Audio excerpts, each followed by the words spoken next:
Bueno, muy bien, pues me cumple ahora dar la palabra a Sergio Bravo Sánchez, que es en actualidad, pero por muy poco tiempo, porque no le queda nada para ser doctor, es graduado en Historia por la Universidad Complutense de Madrid, premio extraordinario, máster en Historia de la Monarquía Hispánica por la misma universidad y está vinculado a la universidad a través de un contrato FPU del Ministerio de Educación, Cultura y Deporte.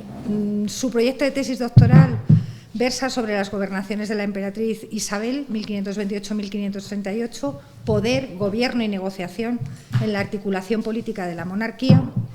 Y bueno, ha hecho varias estancias de investigación, como todos los investigadores de Novincis, que salen de su zona de confort para formarse en otros lugares, en su caso en el Instituto Universidad de Florencia, en el CIDEUS de Évora y en la Universidad de Lisboa, y es miembro activo de Novincis y también de Hermes. Y bueno, ha participado en varios proyectos de innovación, porque como son profesores de la universidad, pues participan en este tipo de proyectos, y recibió el primer premio del PhD de la Facultad de Geografía e Historia de la Universidad Complutense de Madrid y el primer premio en el área de Artes y Humanidades en el concurso Tesis en 3 minutos que se hacen en la Universidad Complutense. Las tesis se hacen en 3 minutos. Se exponen en 3 minutos. Se exponen en 3 minutos. Hay que exponer las tesis como lo hacen los de ciencias. Tienes que equipararte. Sí, eso también, pero no todos, no todos, que yo conozco algún doctor serio, doctor, que hace las tesis bien. Pero sí, en su caso, pues tiene estos galardones. Y sin más, vamos a pasar a su intervención, que también trata de revisitar mitos. Se titula Ni ausentes ni silenciadas, mitos sobre las mujeres de la nobleza en los albores de la modernidad. Pues muchísimas gracias, Carmen, y os doy los buenos días a todos. Y, por supuesto, agradeciendo a los organizadores del curso, a Carmen, a Santiago y también a Lucille, que ha sido la secretaria este año, por invitarme a participar, por contar conmigo, por subirme de categoría, porque por la incomparecencia de Alejandra y Antonio hemos subido a seniors Cristina y yo. Entonces, la verdad que es un progreso adecuado desde el año pasado y, por supuesto, bueno, también a la Fundación Duques de Soria, que un año más nos ha brindado la posibilidad de estar en este foro, que al final pues, es importante también que no perdamos el hilo de la reflexión de lo que empezamos hace ya 2 años, en 2021, en Pastrana, que continuamos aquí el año pasado y que de alguna manera pues es como un complemento, ¿no? Dentro de la propia actividad del proyecto, tanto de Novincis 2 como ahora de Novincis 3, que es esta reflexión entre la dicotomía de distorsiones y mitos y después la investigación y el saber, ¿no? Por eso siempre ese subtítulo de investigar para saber, que es un poco lo que yo, con el caso concreto de las mujeres de la nobleza en los albores de la modernidad, en casos de estudio que yo me he encontrado a lo largo de la tesis, pues voy a intentar exponer dónde te encuentras, ¿no? O chocas contra el mito o contra la distorsión. El año pasado recuerdo que, como nos graban, ¿no? Pues podemos volver a ver los vídeos y, bueno, aquí un momento, podemos volver a ver los vídeos. Uno de los temas de los que hablábamos, ¿no? en este, insisto, ¿no? O sea, la doble relación, por un lado, distorsión, mito, y luego que lo que nosotros sabemos por la investigación. Y al final la pregunta siempre acaba siendo la misma, ¿no? Y es ¿por qué si sabemos lo que sabemos? Y por qué, sobre todo, si la historiografía modernista, que es la que a nosotros nos compete, en los últimos 30, 40 años ha sufrido un avance tan significativo en casi todas las materias, que ha hecho que tengamos un conocimiento, yo creo que más plural, más completo, más complejo de la realidad previa a la Revolución Francesa, al universo antiguo regimental, se siguen difundiendo sin pudor entre el público general pues estos grandes mitos, estas visiones de conjunto, etcétera, ¿no? Que no solamente tienen que ver, lo hemos tratado ampliamente, con el mundo de la producción cultural, con el cine, con la televisión, con la novela, como nos ha hablado hoy Tony, sino también que tiene que ver con algo tan importante como los currículum del bachiller o de la secundaria, y que luego después, pues, qué cosas nosotros nos encontramos o se encuentran los compañeros, por ejemplo, recuerdo a Alejandra Antonio en las evaluaciones de la EBAU, ¿no? Que se siga hablando, por ejemplo, de Austrias menores y mayores sin que esto suponga todo lo contrario a un problema, sino que esté asentado como un esquema básico para el conocimiento de los siglos XVI y XVII en España, ¿no? Yo creo que sobre esto hemos reflexionado bastante a lo largo de las 2 ediciones del curso, y es cierto que nosotros nos hemos focalizado mucho, ¿no? Porque también somos así, yo creo, los historiadores, en el problema de la divulgación, que es, yo creo, a lo que más nos dedicamos en los debates en las 2 ediciones pasadas, ¿no? Pero es verdad que yo creo que también podemos hacer una reflexión de tipo más intelectual, incluso historiográfico, para dar respuesta a esta pregunta, ¿no? De por qué seguimos persistiendo en la comodidad del mito, ¿no? Porque al final el mito es cómodo, ¿no? Yo creo que esto está muy relacionado un poco con lo que ayer nos comentaba el doctor Andújar, ¿no? Cuando nos decía lo de si lo hacemos complejo, hagámoslo complejo, ¿no? Si lo hacemos sencillo, nos podemos quedar en lo sencillo, ¿no? Y por eso quería iniciar con 2 reflexiones. Una es a modo de homenaje con el libro de Gutiérrez Nieto, de las comunidades como movimiento antiseñorial, que para mí pues ha sido una de las grandes lecturas que he hecho. O sea, es un libro muy referencial para mi tesis, porque en el fondo pues mi tesis no deja de ser un estudio sobre cómo se gobernó Castilla después de las comunidades, ¿no? A partir del ejemplo de caso vertebrador de los 10 años de gobierno delegado de la emperatriz Isabel, ¿no? Pero la cuestión es cómo se rehacen las relaciones rey-reino después de una ruptura de ese calibre, ¿no? Y yo creo que para entender los elementos estructurales que tienen lugar en los años 20-30 es fundamental este libro, que es el único que explica una tesis básica, que es cómo se fundamenta, ¿no?, el bando realista durante las comunidades. Un libro que, sin embargo, es muy desconocido, ¿no? Yo, en este ambiente un poco más distendido, pues os confieso que de estos guilty pleasure que tenemos Diego y yo, que es lo que tiene hacer una tesis con una persona que también trabaja a la misma época que tú, que entonces pues te puedes dar a unanismos intelectuales como este, pues nos ha dado por hacer el ejercicio de revisar las publicaciones que han ido saliendo por el centenariazo de las comunidades, que es verdad que no equipara al gran centenariazo del 2000 de Carlos V y Felipe II, también por el COVID, pero bueno, ha habido una producción interesante, ¿no? Y es sorprendente ver lo poco que se cita esta obra. Muchos ni siquiera la citan, y quien la cita como prestigio al principio, es decir, exclusivamente, pues bueno, aparece como una obra de referencia. ¿Por qué? Pues porque al final la lectura sobre las comunidades siempre suele ser un diálogo entre Maraval y Pérez, ¿no? Y sorprende la falta de acceso a este libro, incluso en la Complutense, que es donde, por lo obvio, ¿no?, porque Juan Ignacio fue allí profesor, más ejemplares hay del libro, que es verdad que no tiene tampoco un fácil acceso, pero no deja de ser llamativo que una persona se ponga a escribir. O lo que a mí me sienta peor, ¿no?, que se ha asumido, aunque es un triunfo parcial para él, su tesis, porque esa es su tesis, y su tesis es que el movimiento antiseñorial es el catalizador de la formación del bando realista, aparece, sin embargo, ya asumida en lo que se expone sobre las comunidades, sin citarle, por supuesto, ¿no?, como si ya hubiera pasado a ser esto que yo llamo el sistema de sentido común. Lo que es curioso es que el libro en realidad tiene 2 partes muy diferenciadas, pero que son muy interesantes, sobre todo porque la primera parte él hace un estado de la cuestión muy reflexivo, que es verdaderamente un análisis sobre cómo ha evolucionado el pensamiento histórico sobre las comunidades, que deberían leer muchos que escriben y reflexionan ahora sobre las comunidades. Y tiene reflexiones muy interesantes. Por ejemplo, en un momento dado dice esto que os pongo en pantalla, ¿no? Dice que el valorar los fenómenos históricos por su primera manifestación, cuando en realidad los fenómenos históricos, se desarrollan dentro de un proceso animado por contradicciones, dice, la pereza, que otros llaman simplificación, y a mí esto pues me encanta lo de que la simplificación en realidad está originada en la pereza, es mala consejera en toda labor historiográfica. Es decir, el problema de los trazos gordos y la brocha gorda del trazo grueso. Del mismo modo también, otro de los autores que reflexionan sobre esto, que a mí me parece muy interesante, aunque es un historiador polémico, Alain Goguet, que es un francés estudioso sobre todo del feudalismo, pero que también tiene un libro sobre la formación del Estado moderno, que es a través de cómo yo he conocido su obra, aunque él está focalizado sobre todo en el caso británico, en el caso inglés, mejor dicho.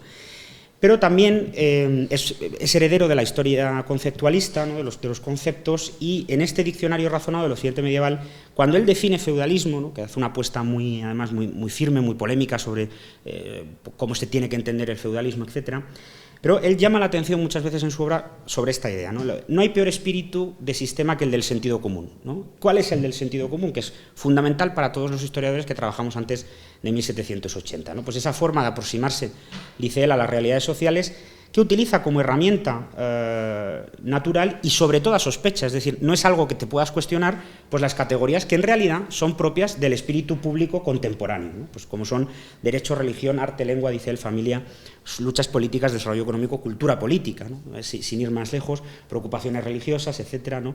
Y más allá, ¿no? Dice que son consideradas, dice ingenuamente, como dotadas de un valor intrínseco, perpetuo, independiente a la sociedad que se estudia, ¿no? Bueno, yo creo que este es el origen, ¿no? Esa reflexión que yo decía que se puede hacer más intelectual sobre por qué, por ejemplo, podemos seguir encontrando que tesis doctorales que tienen un respaldo de fuentes muy importante, por ejemplo, y que cumplen con los estándares y demás, pero sin embargo, por qué al final, por ejemplo, su aparato de conclusiones termina por estar, de alguna manera, subyugado a este sistema de sentido común, ¿no? Porque al final, como decía Gutiérrez Nieto, yo no usaré pereza, pero sí que es verdad que existe un elemento de comodidad de sumarse a esto. ¿Por qué? Pues porque al final hay una reflexión menor detrás de esto. ¿Cómo afecta concretamente al caso de estudio que yo me encuentro de forma lateral en la tesis, que son estas mujeres de la agencia, lo que llamaríamos hoy la agencia de estas mujeres de la nobleza en el principio del siglo XVI? Bueno, pues a través de esas dos descripciones, ¿no?, normales que aparecen, por una parte ausentes, por otra parte silenciadas. Ahora retomaré esto también con una reflexión que os hice el año pasado, pero también nos encontramos el gran peligro, ¿no? Y es que cuando aparecen, o sea, cuando no están ausentes o silenciadas, lo hacen siempre bajo la lógica de las mujeres excepcionales, puede ser para bien, puede ser para mal, ¿no? Con una imagen peyorativa, como el caso de Éboli, o con el caso ya prácticamente de santidad de Isabel la Católica, ¿no? Claro, en este sentido, lo que llama la atención y un poco cuál es el origen de por qué he llamado así a la conferencia es una anécdota que ya os conté el año pasado, pero que la tengo que retomar porque es el origen de a dónde yo quiero llegar, ¿no? Bueno, yo es que hace un tiempo pues, fui a un seminario con compañeros de medieval donde estaban los alumnos del máster de medieval, y la charla la daba un insigne catedrático de historia medieval, y era una conferencia sobre la pugna nobleza-monarquía, ¿no? Ese gran tema que a mí me apasiona, por otra parte, porque es fundamento también de mi tesis. Y en el turno de preguntas, una de las alumnas, lógicamente interesada por cuestiones de historia de las mujeres, le preguntó simplemente pues, qué pasaba, que dónde estaban un poco, que dónde estaban las mujeres, ¿no? Que qué pasaba en todo lo que él había expuesto para finales del siglo XV, dónde estaban las mujeres de las casas nobles. Y lo que a mí me dejó perplejo es que el catedrático no dudó, es decir, con toda la firmeza del mundo, dijo: no estaban, no hacían nada, porque no están en los papeles. Entonces es verdad que yo, que no iba a hablar porque no era tampoco el sitio para hablar, pero sí que es verdad que les tuve que decir, bueno, miren, yo hago una tesis doctoral con más o menos las hijas y las nietas, en el mejor de los casos, de las personas que ustedes acaban de hablar, y a mí no hay nada en este sistema del sentido común que me indique que por qué una cosa que para mí es muy evidente y que yo sí tengo la suerte como modernista de que exista para 1520 o 1530, pues no esté pasando 40 o 50 años antes, ¿no? Evidentemente se hace más difícil. Yo ya no sé lo que pasaba en tiempos de la Casa de Lara en el siglo XI, que a lo mejor es un poco más aventurado, pero desde luego no esta idea de lo que también lo hemos hablado mucho en estos cursos, ¿no? Cómo nos imponemos una barrera, ¿no?, absoluta, que por cierto fue la respuesta que a mí me dio el catedrático, ¿no? Y me dijo, bueno, es que el tuyo es un mundo muy diferente, ¿no? Y yo dije, bueno, hombre, como si verdaderamente el día que murió Isabel la Católica, ¿no?, terminó todo, y entonces empezó una verdadera nueva era. Y con este espíritu, pues os expongo dos casos, a partir de que yo, por cierto, los he estudiado como desafíos a la autoridad real durante el gobierno de la emperatriz, pero que tienen mucho en el tratamiento con las fuentes, porque sobre todo es una reflexión sobre las fuentes, tienen mucho de esta idea de, bueno, ¿cómo que no están en las fuentes? ¿En qué fuentes no están? Entonces, el primer caso que os expongo es qué papel juegan las mujeres Zúñiga en la intrincadísima sucesión del ducado de Béjar, que es un pleito sucesorio que tiene más o menos unos 4 o 5 años de duración, ¿no? Bueno, el 28 de septiembre del año 31 muere el anciano duque de Béjar, que había nacido aproximadamente en torno al año 60, 50 y tantos, es decir, es de la generación de los reyes católicos, pero les ha sobrevivido 15 años. Lo hacen en la capital de sus estados Y esta sucesión va a ser bastante intrincada, como digo, en una de las principales casas de lo que Salvador de Mosó, otro que se cita y no se lee, había denominado la nueva nobleza, ¿no? Sobre estos Estúñiga, de origen navarro, que habían protagonizado un ascenso social bastante importante y que les hace ser una de las pocas, si no la única casa que accede a la grandeza de España en sus dos ramas, en el condado de Miranda del Castañar y en el ducado de Béjar. Bueno, el segundo duque de Béjar había tenido un matrimonio bastante raro porque se casa con una tía suya, una hermanastra muy menor de su padre, es decir, la hija pequeña de su abuelo, María de Zúñiga y Pimentel, y además la pareja no había tenido hijos.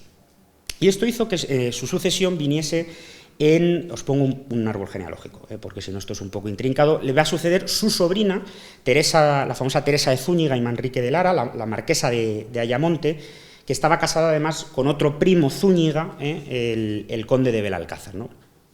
Que son muy conocidos después por cómo establecen su sucesión en tiempos de Felipe II, etc. Pero el problema estaba en que al margen del matrimonio, el duque había dejado una numerosísima prole ilegítima, bastarda, pero toda ya legitimada por el emperador, y sobre todo estaba el problema de que su primogénito, don Pedro de Zúñiga, había sido criado por los duques como heredero. De hecho, incluso lo que se intenta es deshacer el mayorazgo para que él herede, ¿no? Y este es el problema clásico. Esta imposibilidad, ¿no?, de que el bastardo, el caballero don Pedro de Zúñiga, que además había servido al emperador, sucediera en el mayorazgo de la Casa Ducal, junto con el ánimo, por otra parte, de favorecerle lo máximo posible, lo que nos lleva a un testamento conjunto muy intrincado de los duques, donde la sucesión de la casa no aparece nada clara, ¿no? De hecho, ese es el problema por el que tienen que intervenir otros miembros del linaje y, en última instancia, la corona, para delimitar realmente qué es lo que se ha dicho en ese testamento, ¿no? Con la cuestión de que ha quedado un cónyuge superstite, que en este caso es la duquesa viuda. Pero ¿cuál es el origen de verdad del pleito? Bueno, el origen de verdad del pleito, que está sostenido, digo, en el papel sobre esta redacción confusa, pero tiene que ver con un problema mucho más peregrino, y es que el duque, que tenía fama de muy tacaño en la época, de increíblemente tacaño, tanto es así que no ponían, llega a decir el cardenal Tavera, que no encendían el fuego en Béjar, o sea, estaban allí muertos de frío, y habían amonedado en dinero contante y sonante, en arquillas y cajones, 93 millones de maravedís. Que, por estableceros una comparación, el duque de Alba, el segundo duque de Alba, que había muerto también en la primavera del año 31, es decir, unos meses antes que el duque de Béjar, había dejado en dinero líquido 15 millones. Es decir, que estamos hablando de una suma importante, ¿no? De hecho, los miembros del Consejo de Castilla estaban maravillados ante la cantidad de dinero que se había amonedado, ¿no? Y el problema es quién controla este dinero, porque efectivamente en principio no está directamente vinculado con el mayorazgo, y de hecho la idea es precisamente que, como se considera que esto es, y es lo que dice el testamento, que no es del mayorazgo, sino que son los bienes que se han generado durante el matrimonio, es lo que le quieren dejar a don Pedro de Zúñiga, ¿no? Con el problema, evidentemente, que se encuentran los nuevos duques de heredar una casa, pero querer controlar este dinero, ¿no? Solamente os digo, por no entretenerme en esto, porque no es el origen del pleito, que este dinero acabó financiando al emperador a las puertas de Viena en 1532, ¿no? O sea que esto es como aquello que contaba mi abuela, de que se peleaban dos abogados en Ávila, ¿no?, por a ver quién heredaba una mula, y le decía un abogado al otro, no sé, al final la mula nos la vamos a quedar tú y yo, ¿no? Pues esto es lo que les dijo la corona. Pero bueno, una de las primeras fuentes, aquí es a donde voy, que generaron el pleito, muestra básicamente a las damas, a las mujeres de la familia Zúñiga, están ausentes de esa documentación, y lo que vemos es, por un lado, un bando, vamos a decirlo así, donde está el bastardo, don Pedro de Zúñiga, refrendado por el conde de Miranda, un pariente mayor de la casa, ahí le veis, mayordomo mayor de la emperatriz, que quiere además en este momento casar, y lo va a hacer finalmente, a su hija mayor con don Pedro de Zúñiga, ¿no? Y por otro lado, a los nuevos duques de Béjar, que han venido desde el sur a tomar posesión de sus estados, pero con el conde de Belalcázar realmente a la cabeza, auspiciado por el conde de Gelbes, otro de sus parientes, don Jorge de Portugal y Melo, que también tiene una biografía muy interesante. Bueno, de hecho, la sola lectura pormenorizada de este escrito de conjunto de sucesión, que sería lo normal, uno va, coge el testamento, lo lee, además es lo que tiene buena letra. Pues, ¿qué nos lleva a describir? Pues tú te lo lees y dices, bueno, esto es maravilloso, ¿no? Esta gente vivió un matrimonio feliz durante un montón de años, y de hecho, no solamente es que estuvieran bien avenidos y concertados en cómo iba a ser la herencia, sino que es que además yo podría haber llegado a decir que se podía destacar la gentileza y humanidad que tenía el duque con su esposa, porque le legó el usufructo de las soleadas y salubles tierras onubenses de su casa, el marquesado de Gibraleón, ¿no? Diciendo además que a ella le gustaba mucho ir allí. Sin embargo, ¿cuál es la primera contrafuente, ¿no? Cuando si sigues en el legajo, que me parece que es, lo tengo aquí, el 216, sí, justo lo digo de memoria, de Osuna, pues empiezas a ver que esto hay otro tipo de documentación, ¿no? ¿Cuál sería la primera contrafuente contra este testamento? Pues que descubrimos que solo 7 días después del fallecimiento, perdón, hace el 5 de octubre, la duquesa viuda hace una revocación pública del testamento, que tiene bastante peor letra. ¿Pero qué es lo que leemos? Bueno, pues que ella aquí empieza a explicar, a dar razones de por qué ha tenido, solo unos días después, que en notario público desdecirse de lo que decía en ese testamento. Y dice que estando casada con el señor dicho duque, había fecho muchos contratos y empréstitos por temor a que el dicho su marido la tratase mal, como a todo el mundo era notorio que la tenía casi encerrada. Preguntada por el notario que por qué se negó en su momento a aceptar esta cláusula impuesta por el duque, afirmaba que, si así lo hice, fue por no le enojar. Después, entre otras muchas cosas, confesaba que nunca había ido a Gibraleón, que no tenía ningún interés en ir a Huelva y que esto era un castigo para alejarla de la toma de decisiones sobre la sucesión. El 10 de octubre, 5 días después, y esto es una casualidad que me hace muchísima gracia, llegaron al mismo tiempo el conde de Miranda, desde Segovia, donde estaba la corte de la emperatriz, y el nuevo duque de Béjar. Bueno, aquí esto ya se va de madre, hay espadas, es genial. No me quiero entretener con esto, aunque podría, porque es que es genial, pero aquí es donde viene lo mejor. Bueno, cuando esto se empieza a ir de madre, sobre todo por la intervención bastante en fin, fuera de lugar del mayordomo mayor, finalmente la emperatriz tiene que intervenir. Y la forma en la que interviene es enviando a un oidor de la Chancillería de Valladolid, al doctor Escudero, que nos ha legado un magnífico interrogatorio, larguísimo, a los protagonistas de la historia y también a sus criados, donde empiezan a describir, en realidad, qué es lo que estaba pasando en Béjar. Y desde luego lo que estaba pasando en Béjar no es lo que decía el testamento de los duques. Entre el 4 y el 12 de octubre, este funcionario interroga, como digo, a varios servidores, y aquí empieza a haber 2 testimonios de los que yo podría destacar, pero los que para mí son clave, ¿no? Y es que aquí nos aparecen los contadores de la casa. Por una parte, el que tiene la duquesa viuda, Juan Merino, y por otro lado, el que trae doña Elvira de Zúñiga, que es la hermana del duque, es decir, su cuñada, Cristóbal Suárez. Ambos afirman que las 2 damas les habían ordenado, horas después de que muriera el duque, cuando éste todavía estaba de cuerpo presente y caliente, si me lo permitís, que contasen una a una todas las monedas, las dispusieran en orden en diferentes cajas, y a partir de ese momento empezaron a darles órdenes sobre cómo se tenía que disponer de ese dinero. Así, doña Elvira tomó para su hijo 1.875.000 maravedís, el que luego será marqués de las Navas, por cierto, que en este momento está sirviendo al emperador en la campaña de Centro Europa, 5.000 ducados, porque ella consideraba que su hermano, el difunto duque, le debía todavía la legítima de su padre. Esto nada más empezar. Al mismo tiempo, el contador Merino dijo al oidor de la Chancillería que no consideraba que la duquesa viuda estuviera coartada de libertad en ninguna de las actuaciones que había realizado durante este tiempo. Es decir, en el que primero aceptase el testamento, después lo revocase, después en estos hechos, os digo, ¿no?, de la pelea entre el conde de Miranda y el nuevo duque, o en el intercambio finalmente realizado por los nuevos titulares, ¿no? Pero introducía matices sobre realmente qué es lo que pasaba allí, ¿no? Y decía, pues bueno, que su condición, os leo literalmente, es naturalmente inclinada a hacer el bien y placer a los que la inoportunan para que la dejen de inoportunar. Añadiendo que creía que en muchos negocios muchas de las cosas que la duquesa ha fecho o firmado no lo había fecho sino por importunidad e inducimiento de otros. Pero, desde luego, lo que es interesante a destacar es el papel que juega doña Elvira de Zúñiga. Porque, en efecto, como os digo, cómo se resuelve esta cuestión de los 93 millones de maravedís es haciéndole un empréstito, haciéndole un préstamo a la corona. Y quien lo negocia es Elvira de Zúñiga. En este sentido, es interesante que la gobernadora, que mantiene una correspondencia bastante fluida con la dama, en un momento dado le diga: he sabido que en esto, es decir, en el negocio con la corona, habéis trabajado mucho, declaraba en su misiva. El perfil, por tanto, que se nos va mostrando es de gran valor, en tanto que en estas acciones, tras la muerte de su hermano, que conocemos no a través del testamento o de lo que se puede encontrar en Simancas, sino de este interrogatorio del oidor de la Chancillería, pues vemos, como digo, ¿no?, en esta confirmación una participación en esta operación de crédito a la corona, que es lo que está detrás, básicamente, de que al regreso del emperador, unos meses después, en abril de 1533, su hijo y heredero, el primogénito, que regresa con el emperador, fuera ya congraciado con el título de primer marqués de las Navas, ¿no? Por tanto, creo que conviene resaltar en este pleito esta agencia de los actores femeninos que formaron parte de la cuestión sucesoria, ¿no?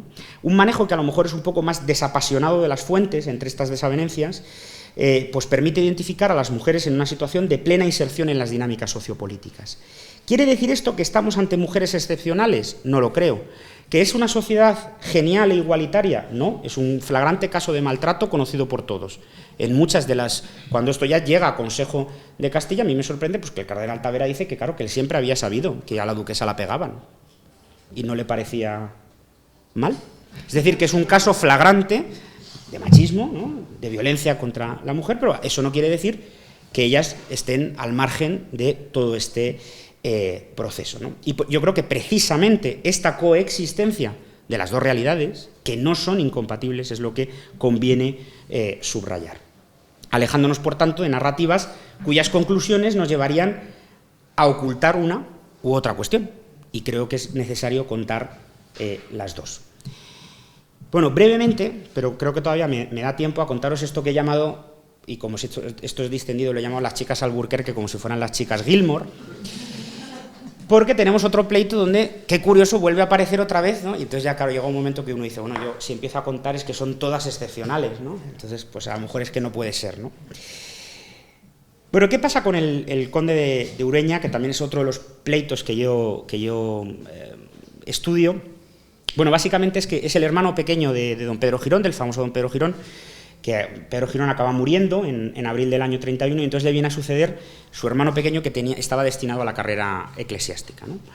Y básicamente el pleito se sustenta en que durante un tiempo pues él ha dado dos palabras de matrimonio distintas, se considera que está casado con las dos, y esto acaba derivando en realidad en un enfrentamiento con unas implicaciones mayores que las del matrimonio entre la casa Enríquez de los almirantes de Castilla y los duques de Alburquerque, ¿no?, con una implicación territorial muy concreta en la zona de la tierra de Campos.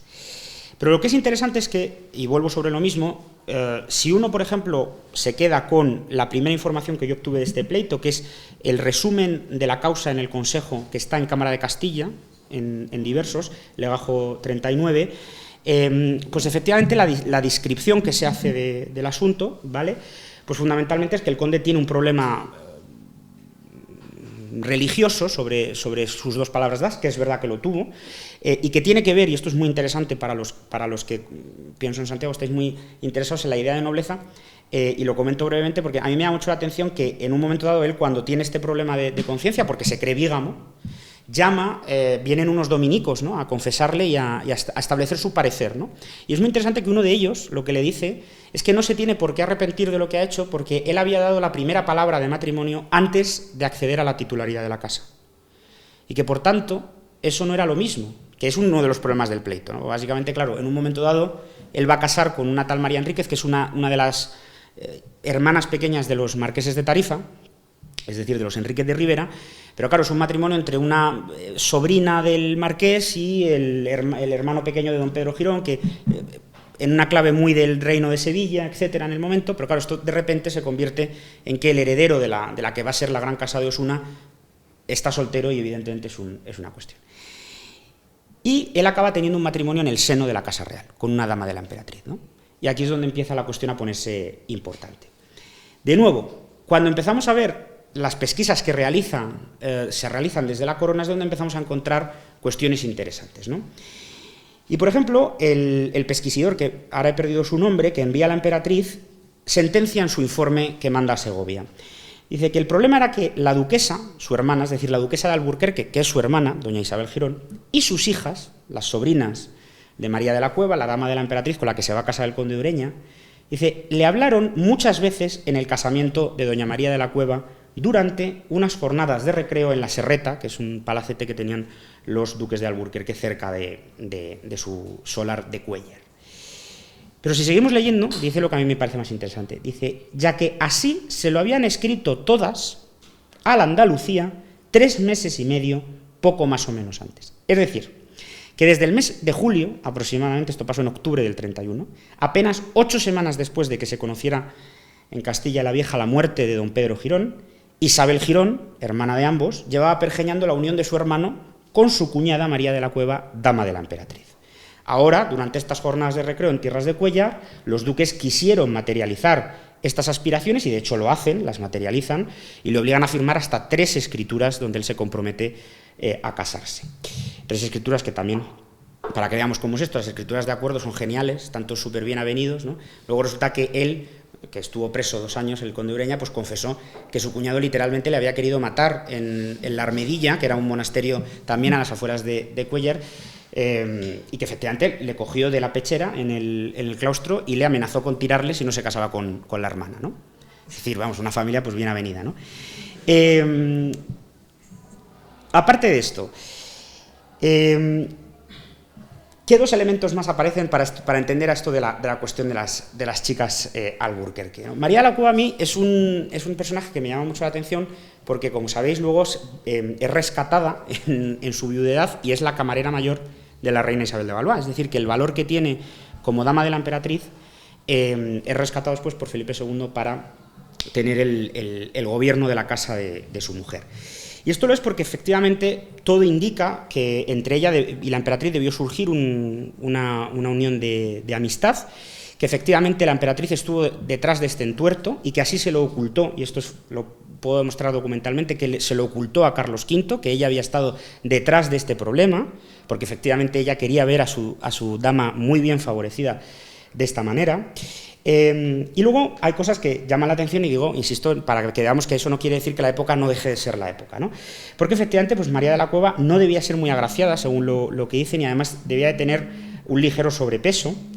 Y es curioso que en este sentido, en las 1000 preguntas que le hicieron los escribanos de Tavera en el consejo al conde, él en un momento dado dijo, hombre, pero tú no te quieres casar con ella, ¿no? Y entonces dijo una frase que es muy curiosa, y él dijo que era fea, pero fermosa para se casar, ¿no? Y bueno, es decir, que sí, pero no, ¿no? Pero ¿qué es lo más curioso de todo esto? Bueno, en un momento dado, cuando esto ya se va de madre completamente en el verano del 32, esto acaba derivando en lo que para mí es el desafío abierto de los grandes más fuerte a la autoridad de la gobernadora, que deriva con que en Escalona, en el solar de los Villena, el almirante, con su parcialidad, acabe formando un ayuntamiento de grandes, ¿no? Es decir, que lleva a recuperar una lógica muy propia de décadas anteriores, ¿no? Donde ellos firman un acuerdo que después presentan a la corona como elemento de fuerza, ¿no? Y volvemos a lo mismo. Una interpretación, pues un poco eso, desapasionada del texto, nos llevaría simplemente a decir, pues bueno, que esto es una cuestión entre grandes hombres, etcétera, etcétera. Pero es curioso que en las cláusulas que le impone el almirante al conde de Ureña, y esto es lo interesante, específicamente se dice que cuando salga de ahí, porque le tienen secuestrado, verdaderamente está secuestrado en Escalona, ese 3 de septiembre del año 32, le dice específicamente que tiene que pasar a la Andalucía y dejar de hablar con su hermana y sus sobrinas, a las que considera instigadoras de toda esta situación, ¿no? Simplemente por no dejaros con la miel en los labios, ¿por qué son instigadoras? Bueno, esto es una cuestión también muy interesante sobre el perfil de la duquesa de Alburquerque. Pero Isabel Girón ha visto morir ya a 3 de sus hermanos varones. Este es el último hermano varón que le queda. Dios no lo quiera, diría ella, ¿no? Si este se muere, ¿quién va a ser la nueva condesa de Ureña? Yo. ¿Cuál es el problema que ve el almirante? Y por esto es importante, otra reflexión que siempre comparto con Diego, es que, claro, a nosotros hablamos de los nobles, pero sobre todo en nuestra época hay que conocer dónde están sus estados. Y si uno mira un mapa de los señoríos en la Castilla de principios del 16, pues lo que se da cuenta es que los Enríquez tienen unos vecinos muy mal avenidos desde que don Beltrán de la Cueva hiciera esas cosas tan maravillosas que hizo durante el reinado de Enrique IV, y que, por tanto, si ahora a ese estado de los Alburquerque, eventualmente en una posible sucesión, hubiera recaído en la futura casa de Osuna, eso les convertía, sin lugar a dudas, en los potentados más importantes de la tierra de Campos, ¿no? ¿Qué es lo que no está dispuesto a hacer el almirante de Castilla, el gobernador durante las comunidades, evidentemente? Es volver a perder de esta forma un control tan efectivo sobre la tierra de Campos, ¿no? Con esto termino, es decir, una lectura, insisto, donde nos hubiéramos quedado en una parte mucho más superficial, dependiente exclusivamente de la documentación de Estado en Simancas, etcétera, pues esto lo podíamos haber hecho pasar por muchas cosas, pero creo que nos habríamos estado dejando este tipo de lecturas, ¿no? Y retomo, y con esto termino, el final de la anécdota que os contaba, ¿no? Ni están ausentes ni están silenciadas. Vaya que sí están, aparecen, por supuesto que sí. De la forma en la que lo hacen, evidentemente, porque la sociedad que es nuestro objeto de estudio es la que es, y es la sociedad posiblemente más desigual que nos podamos encontrar, también en las relaciones entre hombres y mujeres, pero eso no quiere decir ni que estén ausentes, ni que estén silenciadas, ni que como no aparecen en esos principales o primeros papeles, resulte, sin embargo, que no hayan tenido, como en este caso, un papel que, en mi opinión, es absolutamente protagonista, porque al final aquí hay que pensar quién es quien está pensando las cosas, ¿no? Es decir, quiénes son los autores intelectuales, vamos a decirlo así, de estas, primero de la sucesión de Béjar y después de este pleito matrimonial del conde Ureña. Y con esto termino, os doy las gracias y ahora hablamos de lo que queráis. Muy bien.